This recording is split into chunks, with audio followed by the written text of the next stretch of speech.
Everyone's got opinions when it comes to leadership, and let's be honest, how many experts do we all know? But where can we find real leadership advice that's not BS? Well, look no further. Welcome to No BS Leadership, where on each episode we attempt to expose the gap between what leaders think they should be doing and what actually works. Listen in as we irritate some, inform others, and challenge all leaders to discover a better path to the leadership excellence we all want. I'm just a little concerned right now because last night I accidentally erased one of my wife's audiobooks, and now I'm never going to hear the end of it. So that is the extent of our technological capabilities. I think that's a great lead-in for this podcast. It's a great lead-in. Wow. It's a great lead-in for this episode of the No More Leadership BS podcast. I have the distinct honor to host this episode, and today we're going to talk about artificial intelligence. And I want to start off by saying, I don't think that AI today is intelligent. It's not. To me, it's a giant mega computer full of everything that's ever known to man, apparently. And you can retrieve that information based on the algorithms that are set to retrieve the information. That's not the point. The point of today's episode is, how as leaders are we going to adjust to the new reality of AI? You know, as leaders, we're supposed to keep our eyes on the horizon and roll with the punches, so to speak, or even maybe know the punches are coming and duck so you don't have to roll.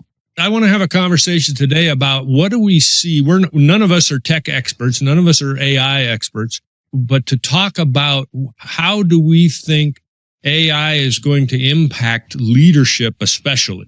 And Myra, I want to start with you this morning. You're probably the most technically advanced, you and Dr. Sam, of the entire group here. So go. What do you think about AI and how it's going to affect us as leaders? It's going to be very disruptive. Absolutely. It is to our industries and our world in general, the same thing that the computer was back in the 80s. It will completely change how we do things. As far as how, and I agree with you, I don't know that it's intelligence. Intelligence to me is the intersection of wisdom and knowledge. And it's like a giant encyclopedia that knows how to put things together. That's my understanding of it. But how it affects us is, we're going to have jobs that disappear because they have set this up to do certain people's jobs, but it will never replace the human. So all that to say, it can't replace the human connection. And at least not at this point, at least my interaction with it proves that. Now, will it in the future? I don't know. I'm not a seer. I don't have a crystal ball. All I know is what I believe we have to change is we have to pay more attention to the human connection because we're humans. AI is not human. It's knowledge versus the human spirit. And we've drifted away from that as leaders, as industry. We've drifted from the human connection into what's the most profitable, what's the bottom line, what my shareholders say, that type of thing.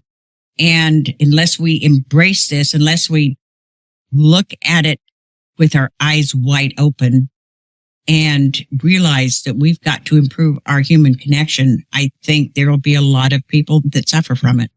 Yeah, that's good. Dr. Sam, I saw you nodding in agreement about the human connection piece. That's probably an issue irregardless of AI. It's an issue because the AI, so I had to look it up because I don't want to come in here and make believe I know what AI is. So Investopedia says artificial intelligence refers to the simulation of human intelligence by software-coded heuristics. So that's a shortcut to how we think about stuff. I think Einstein's credited with the phrasing that he didn't know his own phone number because why should he? It was in the phone book. I remember it. And personally, I can't remember more than a handful of phone numbers now because they're on my phone. And so I just click contact and dial. So that is the question of what do we know? What do we think about versus if we turn to AI, we might lose how we think about it, which is a whole different set of issues. So we may know that humans need interaction and that humans like to be respected and cared for. But if we turn to AI for all the answers, we may forget how to actually do it. So then to wish somebody happy birthday, okay, ChatGPT, how do I send a heartfelt happy birthday message that lands with the person wanting to receive it in a way that makes them feel warm and toasty? You say happy birthday and you smile. Oh yeah, got it. Great. Thank you. That's obviously being ridiculous, but I think that the biggest danger I see is shortcut being used so much so that we forget how to do it ourselves. Yeah, that's good. Conroy, I read one of your posts on LinkedIn this past week about one of the pillars of leadership is how you treat people.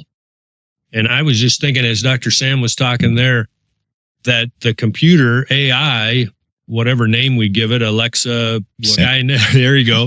We're on the list, man. Thanks. We're already calling Chat GPT him or her. Well, let's ask him what he thinks. So how does a computer treat people? And that seems weird. I'm taking the same angle of Dr. Sam is I know and use a little bit of Chat GPT, but I don't know a whole lot about artificial intelligence. So I actually looked it up and I agree. It's for businesses. They're going to love it because it's cost effective. You don't have to pay them. You're going to save money on payroll. It enhances efficiency. They don't take a rest. They don't need breaks. They don't need lunch breaks. They can work 24/7, 365, and they don't have emotions. So you're not going to hurt their feelings. For me, the disadvantage of it is they don't feel compassion or sympathy. I think that's a very human trait. And I think that's a must need in the workplace. You got to have compassion for other people. I think it's going to cause unemployment rates to go up. I think unemployment rates are going to go skyrocket when things become much more automated. And I really do think in the world that we live in, there's always going to be those people that want to use it for evil. And I just think bad things are going to happen. I just think they're going to take it and wreak havoc somehow, some way, and hurt people. I just think by relying too much on artificial intelligence, you lose the human component of compassion and working with people on an individual basis. My son works in the entertainment industry, and he and I were talking about the writer's strike that's going on right now. And he's worried that part of the deal with the strike is artificial intelligence taking over script writing. And for me, that I don't understand that. I don't understand how artificial intelligence can do an emotional, targeted, let's say, sitcom that changes from week to week. I can't wrap my head around that yet. I'm sure it's there. Maybe I'm just the old guy, but you got to have that human component, that what's happening in the world today and being nimble enough to change on a dime when life happens. That's just my 2 cents. I have a question on that, Jeff. Is the humanness in the written word or is it in the delivery? I think it's in the delivery. Yeah. I think it's in our human brain can react faster in my mind. I know the computer can do things in nanoseconds, but I think if I'm talking to my teammate or if I'm talking to my spouse, if I see something body language wise or the way she says something, I can react to it a hell of a lot faster than artificial intelligence can. Yeah. And then in the end, I can get decked for it. But words are also words are very powerful. Our words are very powerful. God spoke the world into existence. So that tells you something about the power of words. Words matter. Words matter. I'm not really interested in opening up a thesaurus and how many different ways can you say compassion and sympathy. I'm more interested in are you delivering it that it will resonate with me? Yeah, there you go. Oh, that's good stuff. And that kind of leads G off to the thing about professionals at play, the work that you do to teach people about play and happiness and mental health and stuff. I'm struggling to see how the AI interaction in that arena is going to work at all. Yes. As one of the 17 people on the planet who has actually not looked up Chat GPT or ever played with it at all in any way, shape, or form, as soon as I heard about it, the first thing I imagined was the Terminator. And so I was like, I'm not going to touch Skynet. I don't want to. I want to bring that into the world. Come on. But to me, it's very interesting. There are some great aspects because you literally, I just said, you can play with it. You can play with Chat GPT. You can play with what words you put in, what queries it will actually look up. And it's a great tool for being able to look up, access that database. But Conroy was saying the emotion of it, the actual connection is not going to be there. And it's interesting because I was thinking about this, how AI and how our interaction with computers and the post-COVID, the disconnection of people, where we literally had to disconnect from each other and be socially distanced. That had a massive toll on people's mental health and wellness and our mental fitness, because we suddenly realized we actually do need each other. We need that human engagement piece. Yes. And a computer is not going to take that over. At this point in time, the computer cannot read the emotions that are read through our face. Your face makes 2,000 different little tiny expressions. And your body, you are biologically programmed to, I know programming, there we go, big word, to be able to read those cues, to be able to look at somebody's face, to see the nuances of how the delivery of a spoken word is taken. And so you can change your emotional contagion level based on how you react to something or how you say something. So it's that power that AI doesn't necessarily have right now. It's just a database. And it's a spectacular database, which is really cool, but there's no sentience to it yet. And that's I think the part that people get scared at is what happens when all of a sudden AI thinks it's alive. Yeah. And is it really alive? And is it able to trick people into thinking it's alive? Because that's a big thing. And what is life? And there's all sorts of rabbit trails we can go down, but at this point in time, how does that apply to leadership? It's a database. It's a tool. How are we going to use it to enhance our ability as leaders to work with our people? Because if we're going to use it in our organizations, how do we do it ethically, responsibly, and make sure that if it does indeed take people's jobs, what are we going to do with those people? Where's our compassion towards the people that, great, your skill set is right here, and that is now taken over by a machine? What do we do with those people? How do we support our fellow human beings in this thing called life? Yep. And I think that comes down to compassion, sympathy, empathy, and the ability to see something from somebody else's point of view, which as leaders is what we have to do. So, how do you think resilience comes into this? That's the first thing that came to my mind when you were saying that.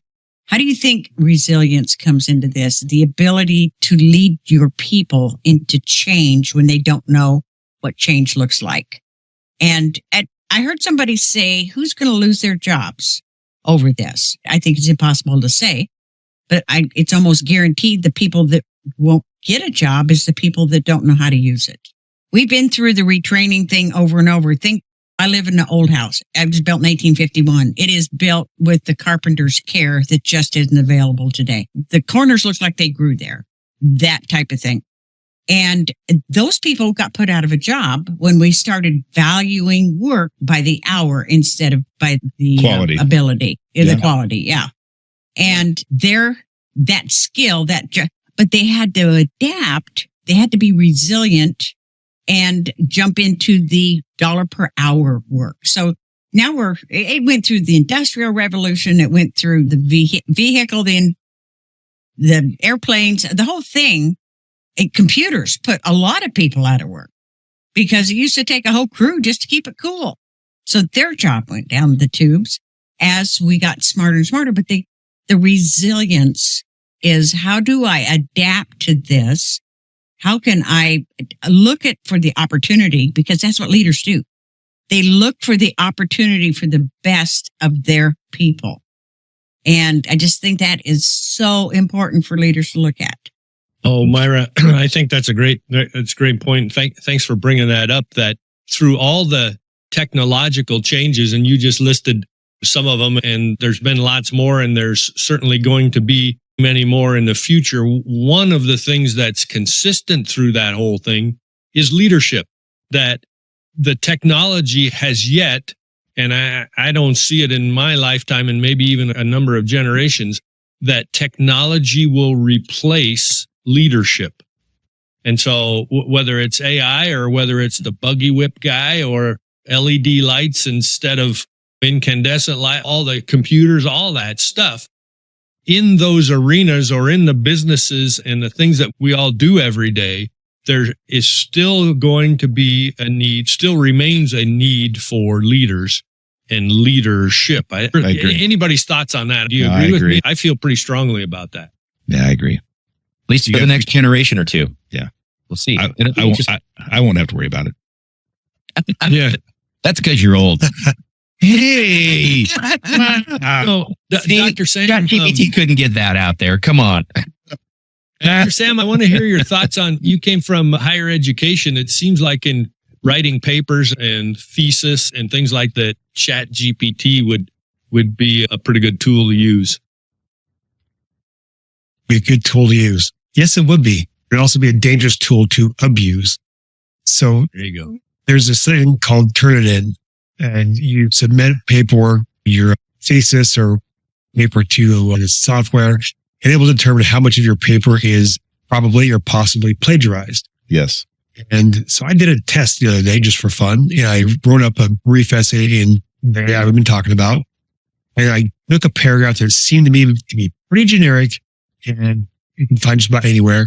Copied it, pasted it, put it into Google, and found nothing. No hits. Not that the data wasn't there, but that paragraph wasn't someplace. So the software algorithm is strong enough to write up something that looks like original thought that's absolutely not, which is it'd be hard to catch people cheating. Now, the other underlying issue of the cheating issue itself, my higher ed friends are going to hate this kind of phrasing, but so what? Yeah. People cheat and they don't get the education that the paperwork says they've got. They're still going to be dummies when they're done. So let's not make believe that they've earned some kind of different information. They've just worked the system, which happens in every single field, every space, everywhere. Yes. Regardless it of was the just technology. yeah. Yeah, that's a great. I'm not suggesting we sit back and tolerate it, but also understand that if you can't find every single thing, okay. And or we change back over to handwritten essay. You can't fake that in moments. If you're on camera or in a room wherever the pace is, you have to adjust. Just like we adjusted for everything is in the computer, and everybody kind of collective thing of the pants in 2000 and the century changed, turned out to be a whole lot of nothing. This may be that. It may be a whole lot of nothing we're all going to get anxiety and panic over and realize that, well, you can adjust and tweak and maybe go back old school and solve the problem a different way. Yeah. What a great point, Sam. Because when are we going to give back the responsibility for learning to the people who's learning and quit taking it as our responsibility that they learn? We need, as teachers, I think we need to be respectful of being a teacher and see how we can best connect. But at the end of the day, if they're going to cheat, if they're not going to take the responsibility to study and learn, there is nothing, AI or anything else, that's going to do it. Ghostwriters have been being paid well for a long time. This is just a cheaper way. This is a cheaper way to cheat. Yeah. A cheaper way to cheat. It's like I said in the green room back in the early 80s when the synthesizer started to become really prominent in the music industry. I remember as a music major, students and reading magazines saying the end of musical instruments because the synthesizer can do it all. And I was always of the firm belief, you're always going to need a trumpet player. You're always going to need a piano player. And do they use synthesizers even today? Yeah. But I still get a kick out of it when I see the Phoenix horns behind Phil Collins or somebody. You still need the magic of the real live musical horns. This question I have for Sam, though, is because I was thinking the exact same thing is if I was a college student and I needed to write a paper on, tell me about the similarities of the 1812 Overture by Peter Tchaikovsky and what was going on in Russia during that time. And AI just, I'll use the word, vomits this beautiful document for me that tells me everything is going on. Is this going to cause, or is this going to force the education system to find a different way to test and assess? I hope so. Because the current testing and assessment is done by a great written instrument, which is good. But if you were in a class where assessment was how have you engaged the topic, either in the room or individually with the professor, and I know it's higher cost of having the class, but that's kind of the point. Just because you can have 500 people in a class doesn't mean you should. Correct. So maybe it gets back down to actually educate a handful of folks at a time so you can assess what they're learning. I've been in classes like that at the master's level. It is exciting and a little bit panic inducing. Yeah. So you don't get sit in the back of the room and just hang out and then pass. Yeah. write paper during your grade. Yeah. Yeah. You have to engage it and know what you're talking about. If you don't know what you're talking about, somebody else does, and they're going to call it out in an appropriate way, not here, but just this is the actual information that we got. So to your point, you write that essay that the machine spits out for you, and then you get one single question about that. And you can point, why did you think that? What did you see that drew you to that conclusion? Let's get on my phone for a minute. I'll be right back. Yeah. Not learning. That's just repeating somebody else's information. And the last question I have for you, Sam, is the word neener a real education term? Not just a real education term. If you look in the fine print, it's on the diploma where it says, you said that you're going to BS your way through the essay. Turns out you learned something. Neener. Gotcha. Thank you. Thank you for clarifying. Thank you, Sam. Okay, but My pleasure. wait, Two words or one word? I yield my time. neener and neener, back to back, neener, which is an international, by the way, every culture has, it's just a different, it's always the same tone and the same cadence. It's just different, like syllables put together. Yeah. So wait, okay, last question, whether you're walking, driving, whatever, Mr. Conroy brought up a brilliant point that the synthesizer changed how music was produced. We still need musicians. I always ask this question and no one has been able to come up with an answer for the longest time. So maybe you can chat GPT it, but with our knowledge here, would somebody please tell me the name of a band or group that will be around for the next 20 years because they're that good? Where's our next Aerosmith, our Metallicas, our U2? Yeah, U2, the Beatles, a band that will be around for generations because they're so good. Are there any of those available, or have there been any? I'll even open it up to the last 20 years of music history. Well, I just came back from a particular live show, and there's a gentleman named Garth Brooks who has been going on strong for 30 years Yes. and doesn't show signs of slowing down a whole lot. So maybe there's a space like that, but that's like you're saying, it's the rarity, right? We don't have 15 to throw out necessarily, but one or two potentially. One or two. I know, that's who I'm looking for. I'm really looking for who is there some musical artist or band out there that will take that mantle and be around for the next 30 years because they're that good. And I honestly have never had anybody give me an answer. You're all looking blanked. Yeah. No, that's a good question. No, we're all typing into Chat GPT trying to figure out what it thinks. Unfortunately, the producer's telling us, hey, we're out of time for this episode. And I don't even think we scratched the surface. We haven't talked about regulation and impact. What our intent here in this episode was to talk about what should a leader's perspective be on this burgeoning technology, especially around AI. And we've talked about some of the benefits. We talked about maybe some of the risks in different industries and those kind of things. And it's all in the bag under the heading of leadership.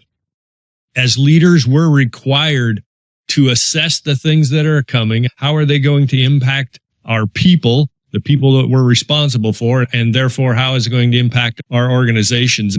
And this is one of those topics, I think, where stay tuned because we are at the very beginning of this technological advance. And there's none of us know. I don't even think Mr. Musk himself really knows where it's going to go.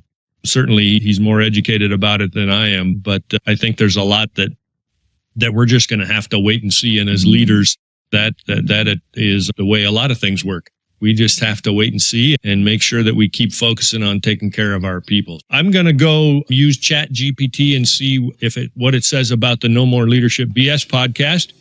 And we will be back with you next week for Jeff Conroy, Myra Hall, Dr. Sam Jennings, and Jeff Geoff McLaughlin. I'm Jeff Geyer. This is the No More Leadership BS podcast. Have a great week, and we'll talk to you next time. Bye. Bye. See you later, Buck.